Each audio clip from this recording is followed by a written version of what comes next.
What?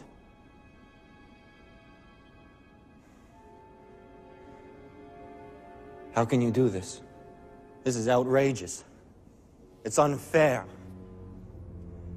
How can you be on the council and not be a master? This scene, together with everything else in Revenge of the Sith, has been memed to death over the past few years. Its memeability, like with many other scenes from the prequel trilogy, is derived from its awkwardness, the contrast between Anakin's mostly measured tone and how, well, whiny he's being. This scene of Anakin being denied the rank of Master by the Jedi Council for petty reasons is brief and for the most part inconsequential, or so it would seem.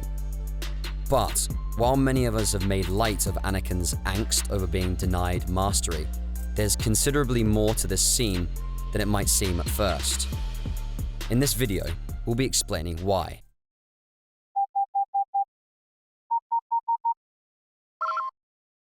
Attention, Sergeant on deck!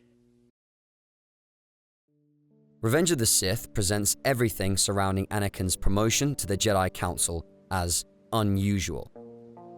After the events of the Battle of Coruscant, the Senate has voted to give Supreme Chancellor Palpatine unprecedented direct authority over the Jedi Order. This is something the Jedi are suspicious of, as they know that Darth Sidious, the hidden Dark Lord of the Sith, is posing as someone powerful within the government, someone they believe to be close to Palpatine. The Jedi are also suspicious of Palpatine in general, who they can see is making himself into a dictator. Thus, when Palpatine uses his new authority to force Anakin on the Jedi Council, they don't take it well. Such outside interference in the Council's affairs is unprecedented and entirely out of line, but the Jedi can't really refuse it. So, they allow Anakin onto the Council, but they decide to show up Palpatine by refusing Anakin the rank of Master and essentially giving him a junior position on the Council. After all, Anakin is only in his early 20s and is nowhere near ready to be a Jedi Master, the Council believes, and correctly so. All of this is lost on Anakin, and even if it weren't, he really wouldn't care anyway. These sorts of political abstractions don't mean much to him, and the very reasons the Council doesn't think he should be a Master are his lack of patience and his focus on power, both things that prevent Anakin from seeing that he isn't ready by any sane man's definition. Anakin takes the whole thing personally. He not only doesn't see that he isn't ready, but he also doesn't see that he's being used as a political pawn by Palpatine. He interprets the Council's unprecedented decision as a sign of unprecedented distrust in him. This, to Anakin, confirms a lie Palpatine has been whispering to him the past few days. The Jedi Council only cares about its own power, just like everyone else. The whole moment serves to weaken his faith in the Jedi Order as a whole.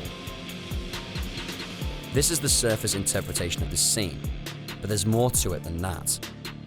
Why, we might ask, did Anakin even care about being made a Master? He had only been a Jedi Knight for a few years after all. Hell, when Revenge of the Sith was written, the canon timeline had him becoming a knight in just 6 months before this scene. So why does Anakin care so much? The distrust and disrespect Anakin interprets from the Council's ruling is part of it, but the big reason Anakin wanted the rank of Master was for Padmé's sake. As we all know, by this point in the film, Anakin had started having visions of Padmé's impending death, and he was desperate to prevent them from coming to pass. He was desperate to learn any technique, any bit of Jedi lore that could help him save her life. But the Jedi Masters weren't of much help to him in that regard, as they cautioned him only to let go. Palpatine, however, had told Anakin the story of Darth Plagueis and his ability to save others from death, which Anakin believed was his way out. If he could learn more about Plagueis, he believed, he might be able to save Padmé. Of course, that was easier said than done. He couldn't expect any of the Jedi to help him there, and if he wanted information from the Jedi archives about a Sith Lord or about any advanced Jedi techniques that could help Padme, he needed access to the restricted section of the Jedi archives, a section that was restricted to Jedi Masters. Thus, when Palpatine gave him a seat on the Jedi Council, Anakin was elated, not because he was eager to be on the Council, but because he understood that meant becoming a Jedi Master, as far as he was aware. To quote the Revenge of the Sith novelization, "On the Council," Anakin murmured. He could see himself seated in one of the low, curving chairs opposite Mace Windu, opposite Yoda. He might sit next to Ki-Adi-Mundi or Plo Koon, or even beside Obi-Wan. And he could not quite ignore the quiet whisper from down within the furnace doors that sealed his heart that he was about to become the youngest master in the 25,000-year history of the Jedi Order. But none of that really mattered. Palpatine had somehow seen into his secret heart and had chosen to offer him the one thing he most desired in all the galaxy. He didn't care about the Council, not really. That was a childish dream. He didn't need the Council, he didn't need recognition, and he didn't need respect. What he needed was the rank itself. All that mattered was mastery. All that mattered was Padme. This was a gift beyond gifts. As a master, he could access those forbidden holocrons in the restricted vault. He could find a way to save her from his dream. And then the Council went and dashed his hopes. He may not have had a complete grasp of the politics involved, but he could feel the spite in the Council's decision. It was directed at Palpatine, not him. But not only could he not tell the difference, but it didn't really matter him in any event. All that mattered was that, as he saw it, the Council was condemning Padme to die. Rather, to condemn him to losing Padme out of pettiness. To quote the relevant scene from the Revenge of the Sith novelization, "You will attend the meetings of this council," Mace Windu said, "but you will not be granted the rank and privileges of a Jedi Master." What? Even to his own ears, the voice that came from his lips didn't sound like his own. It was deeper, darker, clipped and oiled, resonating from the depths of his heart. It didn't sound like him at all, and it smoked with fury. "How dare you? How dare you?" Anakin stood welded to the floor, motionless. He wasn't even truly aware of speaking. It was as if someone else were using his mouth, and now finally he recognized the voice. It sounded like Dooku. But it was not Dooku's voice. It was the voice of Dooku's destroyer. "No Jedi in this room can match my power. No Jedi in the galaxy. You think you can deny mastery? To me?" "The Chancellor's representative you are," Yoda said, "and it is, as his representative, you shall attend the council. Sit in this chamber you will, but no vote will you have. The Chancellor's views you shall present. His wishes, his ideas and directives, not your own."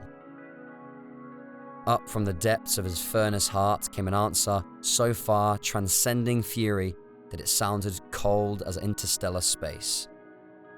"This is an insult to me, and to the Chancellor. Do not imagine that it will be tolerated." Mace Windu's eyes were as cold as the voice from Anakin's mouth. "Take your seat, young Skywalker." Anakin matched his stare. "Perhaps I'll take yours." His own voice inside his head had a hot black fire that smoked from the depths of his furnace heart. "You think you can stop me from saving my love?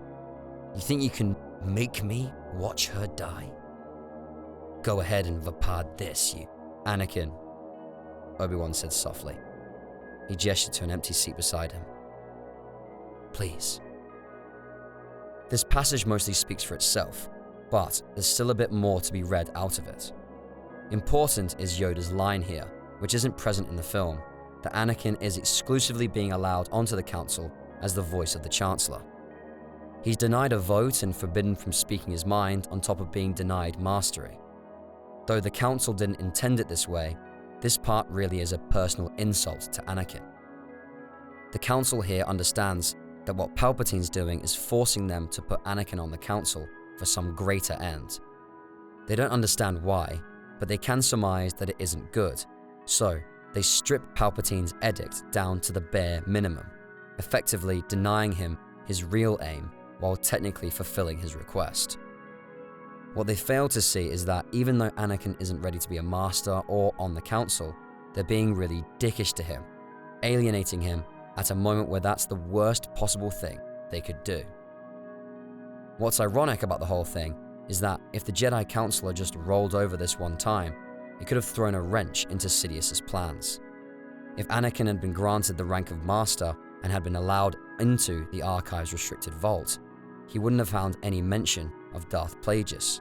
He wouldn't have found any magical Sith cure for death either. He would have learned that Sidious had been lying to him, and perhaps his betrayal of the Jedi Order could have been prevented. So, that's our look at this oft-joked-about scene. But what do you think? Have you thought about this moment in this way? Feel free to push your thoughts in the comment section below.